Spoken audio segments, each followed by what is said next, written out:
Is there a difference between an ELA curriculum and a writing curriculum? And if so, what's the difference?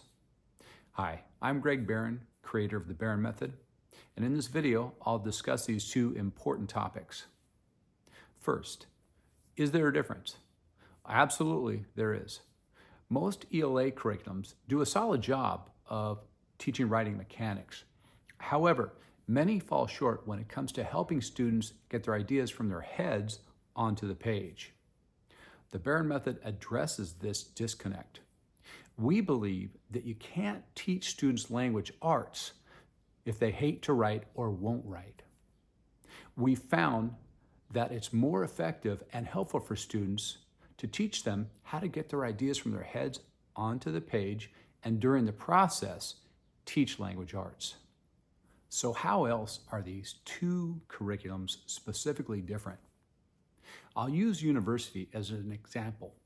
So when a student goes to university, or when you went to university, you would have had to have taken a class in the English department. Now, in the English department is separated into two smaller departments, the English literature department and the composition department. And the class that every student who goes to university has to take is in the composition department, and it's called freshman composition. Now, why is that class so important? Well, because in that class, students learn how to organize and structure their ideas and get them on the page in a clear way. Now, the idea behind that is that when students go to their other classes throughout the rest of their academic career, they'll know how to articulate and communicate their ideas on paper in a clear manner. So I liken a writing curriculum to a composition class that students take at university.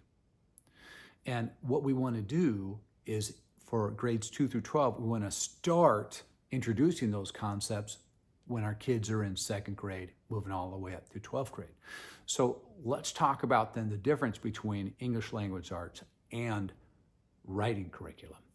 So in English language arts, well, students will be introduced to different forms and different genres of writing. They'll be introduced to spelling concepts, grammar concepts. They'll be introduced to figurative language and forms of language. They'll be introduced to style, tone, etc. So in ELA, students are introduced to this broad gamut, this broad perspective of language arts. English language arts, the art of using the English language. However, in writing, we're specifically focusing on taking the ideas from the head and putting them on the page in a clear way. Now, in K through 12, many ELA curriculums are titled writing curriculums. However, that's a misnomer.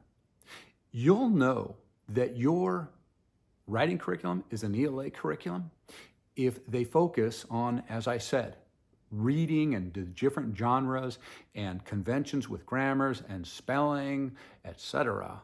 If the main focus is not on helping students get their ideas from their heads on the paper and teaching them a framework and a structure for doing that, then you'll know that you're using an ELA curriculum and not a writing curriculum. And for our students to become successful writers, successful analytical thinkers then, we want to shift our perspective. Okay, we've been in this writing perspective that's based on an ELA framework. And instead, what we want to do for K through 12 is we want to shift that to a composition-based perspective. That's going to help students become effective communicators and writers. And then they'll be much more capable when it comes to ELA.